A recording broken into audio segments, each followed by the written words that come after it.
մի տոննա կոկայինի պատասխանատուները ուր են։ Երկրում մտել է 1 տոննա կոկային։ Միջև հիմա պարզ չի այդ կոկայինը ումն է, բա ջեբ չեք գտնում, որ կոկայինը գցեք ջեբը։ Պատկերացնում եք այսպիսի մասշտաբի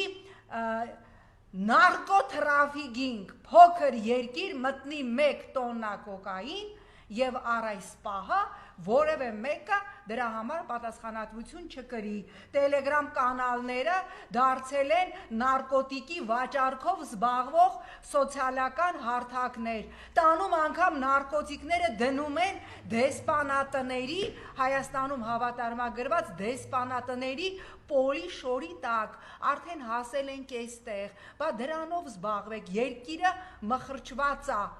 կոռուպցիայի մեջ, մխրճված է հանցագործությունների մեջ,